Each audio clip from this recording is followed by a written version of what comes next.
Caesar's Gallic War, Book 4, Chapter 33. Genus hoc est ex ascetis pugnae.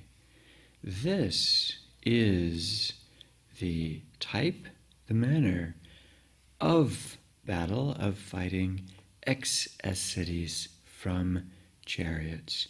Now Caesar is describing the British custom of chariot fighting.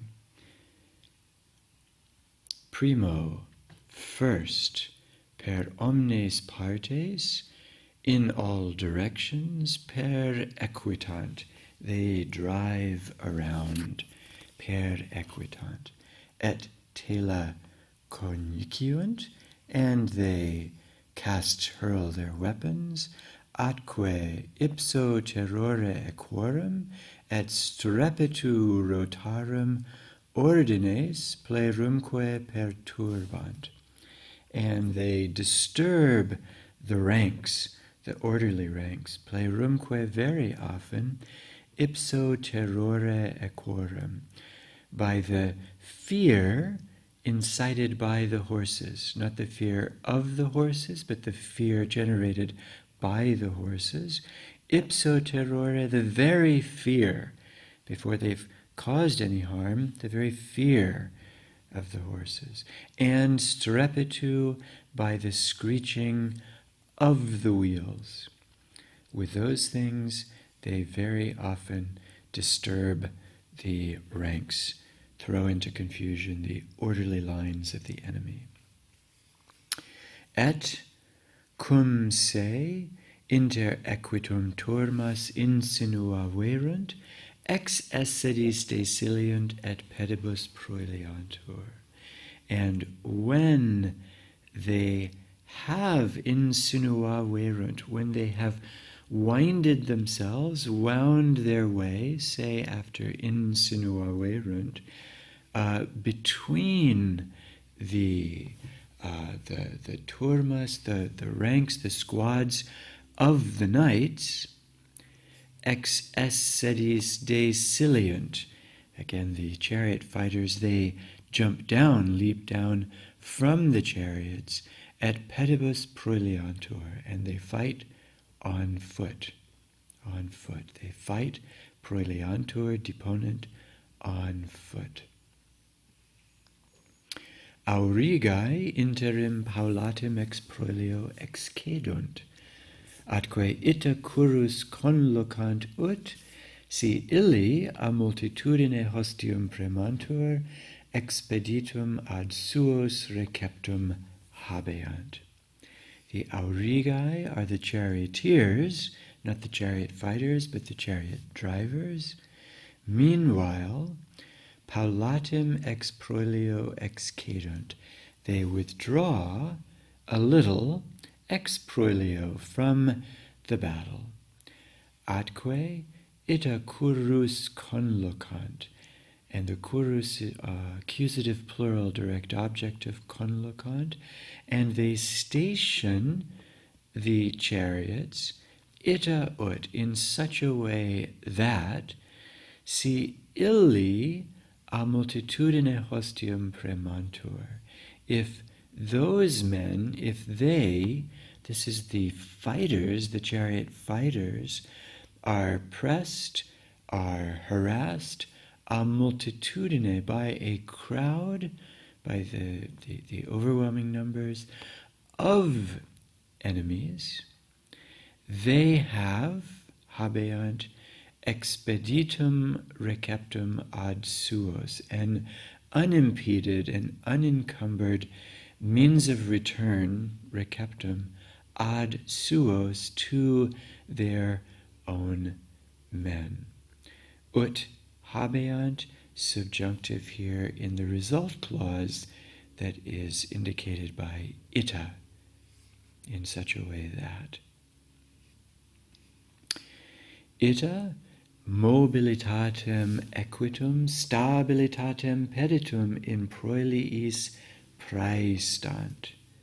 So they, these chariots or chariot fighters, praestant, they show, they offer mobilitatem equitum, the mobility of knights, stabilitatem peditum, the stability of foot soldiers in proileis, in battle. Notice no conjunction, a syndeton.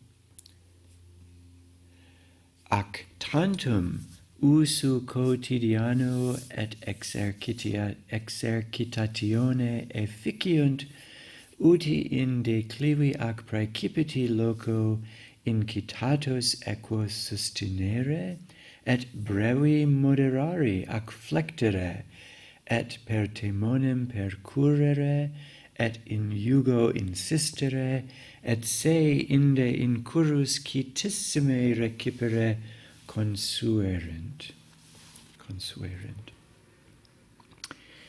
And they efficiunt, they accomplish.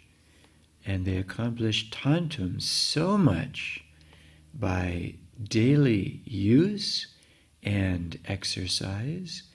Uti, a longer form of ut, that. So tantum ut, so much that, result. In declivi ac praecipiti loco, on an inclined and steep place, on a hillside even. Incitatos equos, stirred up horses, so racing horses, sustinere, consuerent. They have become accustomed, they are accustomed to stop their galloping horses, even in a steep place, at brevi moderari, and again they are accustomed to moderari ac flectere, to govern, control, and to turn, to govern and control the horses brevi, in a short space or a short time, within a short time. Et per temonem percurrere, these chariot oars run up and down per temonem, that is the pole linking the chariot itself to the yoke which is attached to the horses. Et in iugo insistere, and to stand on the yoke, they are quite acrobatic. Et se inde incurrus citissime recipere, and to recover themselves, to return inde from that place, from standing on the yoke, into the chariots, citissime, very rapidly. Ac tantum usu quotidiano et exercitatione efficiunt, ut in declivi ac praecipiti loco incitatos equos sustinere et brevi moderari, ac flectere et per temonem percurrere, et in iugo insistere, et se inde incurrus citissime recipere consuerent. And consuerent is from consuesco. Notice that this is a contracted form of the perfect subjunctive consuerent.